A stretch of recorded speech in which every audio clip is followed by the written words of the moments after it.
Now,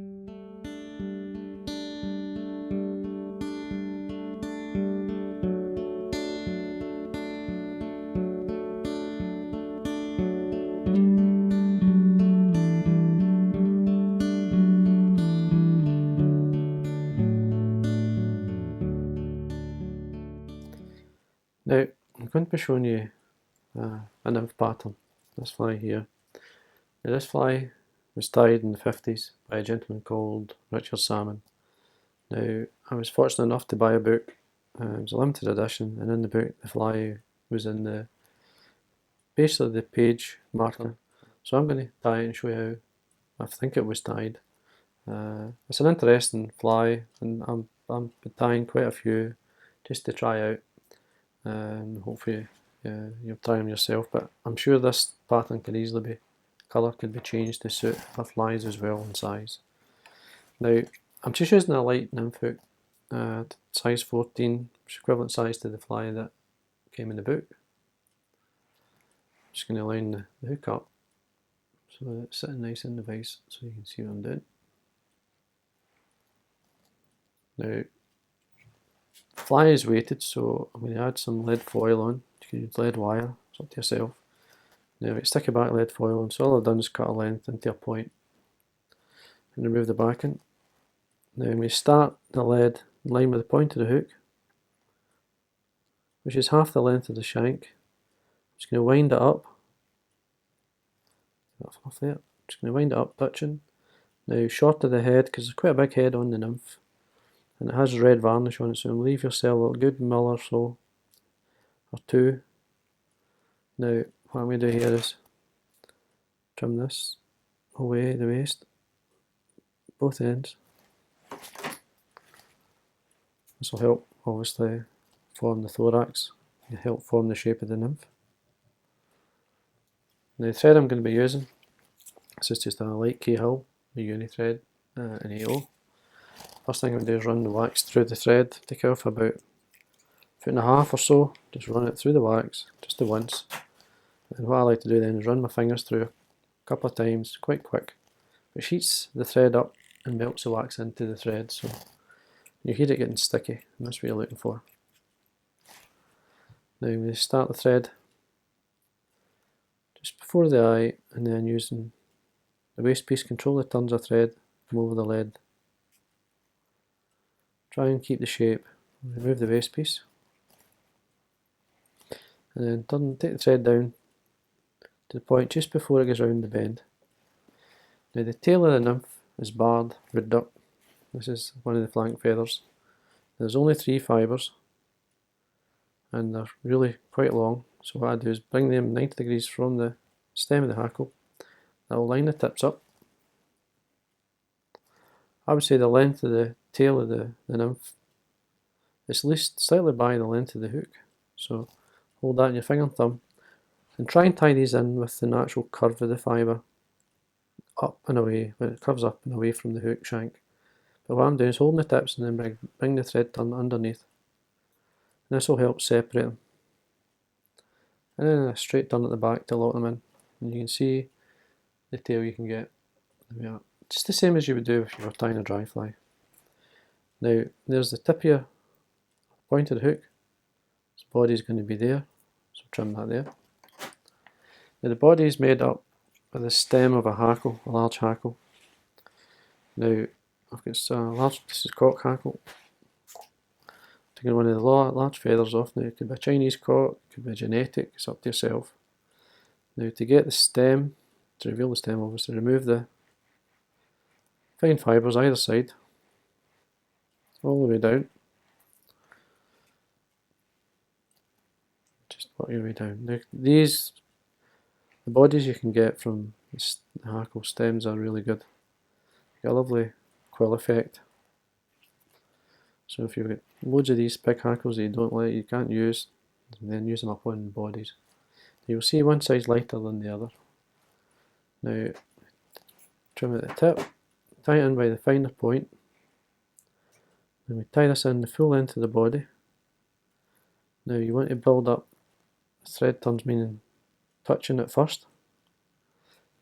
and then you want it to obviously come onto the thorax at a nice taper. If you feel it's just a wee tad thin, and it is, I like to come back down, say about 2/3 of the way, and then come back up. Just using the thread as an underbody to get the shape that you want. Just check your length, she's there. Then form the body, it's quite easy, just nice straight turns with the stem of the hackle. You'll see that nice bar in colour, you get one light and dark as you wind up. And the stem gets thicker as you wind, and so obviously helps form the taper. All the way up. The smoother the underbody you have, the easier it is to actually get the body to look good. Just get to this point here, catch in with the thread, and then what I like to do is just make sure it's well tied in, take the thread up. Quite easy to break off the stem, just pull it towards the back, and then keep the thread tight and then wind back down. The thorax cover is brown raffia. This is the stuff here. This is a wee tad light, but I can darken it down with a permanent marker pen. And you're looking at like a not too thick a strip. This is only about 5mm wide. Enough to form the thorax. Just going to tighten the top. Just going to pinch it on. Just going to set it right first. There we go. Sure it's going to start at the line of the point of the hook. Just make sure it's tied on. Just check it and see where it's going to start. Pull it over. That's fine. The dubbing, I'm just using a pale yellow dubbing, like a light Cahill. Rabbit dubbing this is. Just lightly dub it onto your thread.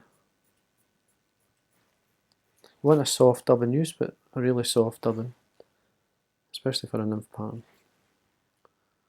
Nice straight turn at the top, and then again just encourage the shape of the body or the thorax with the dubbing. You can tighten up and loosen off if you need to. You want it to taper towards the eye, but again make sure you leave plenty of room. A nice space there, you can see, for the head. Now for the legs, I'm using this is a feather from the body of a ringneck pheasant. It's normally the fly they would use for like a beetle pattern, so or a bracken clock. And what you do is you need to get some of the black tips on it. So what I do is just draw back the fibres that I don't need, remove them either side, and you try and get this as square as possible. You don't want it angling away too much. Most of these feathers are like this. And all you do is cut you want about a good, say a half a dozen fibres either side, cut the stem, and you'll get a right and a left side. And you can do it many times. You get a few flies out of one feather, so there's another one, just to show you again. Just cut them off. And if you get the nice black tips,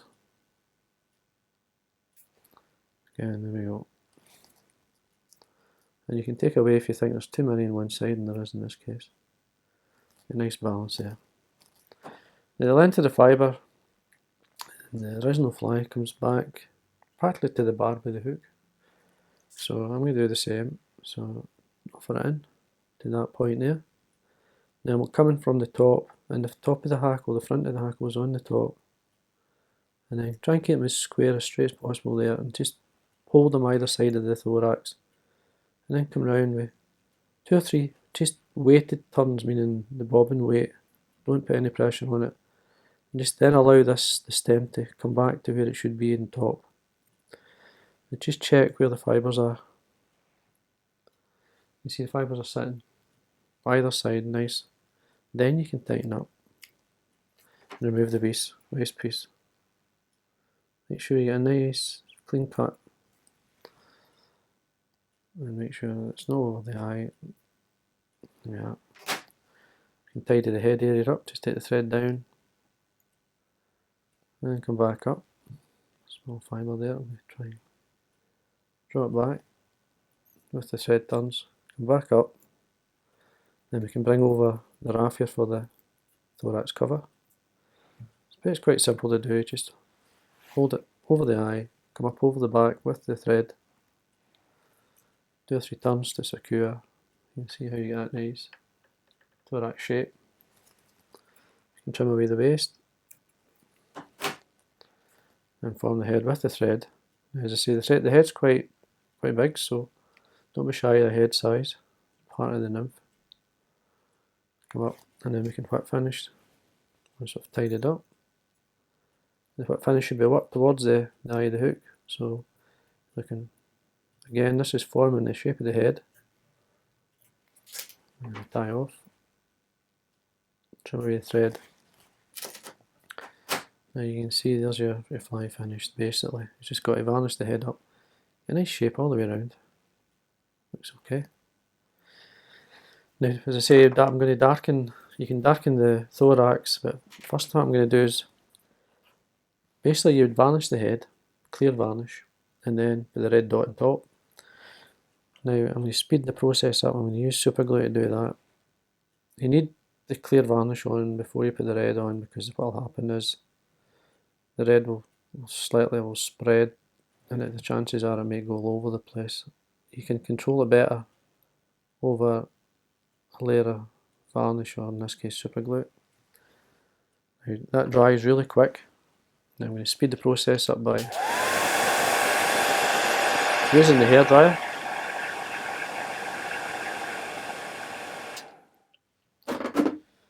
That should do it. Now I've got some red nail varnish here. This is my girl's, my daughter's nail varnish. Don't tell her, but anyway, it's a nice red.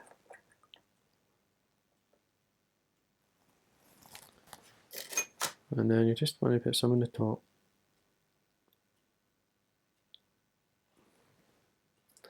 Don't overdo it.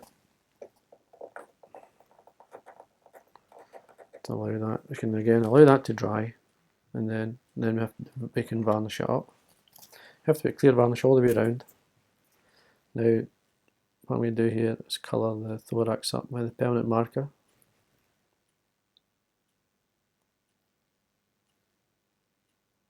Now, as well, when we do it, you can put a wee touch of clear varnish on this, or you could use a resin. Now, we use a clear resin just to highlight the thorax. It's just for speed. So I'm just going to use a nice light resin just on top. Just going to basically make sure it's spread out. Even if it slightly comes onto the body at the back, just so you get the nice taper. I'll use my torch to set it.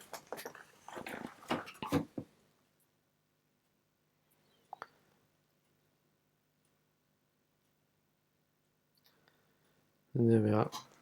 To say, what I would do though, once the red varnish is dry, I'll just put clear varnish all the way around, and that's it.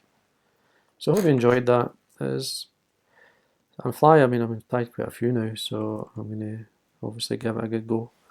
You can mess about with the colour, you can darken it up to suit the patterns that you have. You see, it's a nice tie, so I hope you enjoyed that.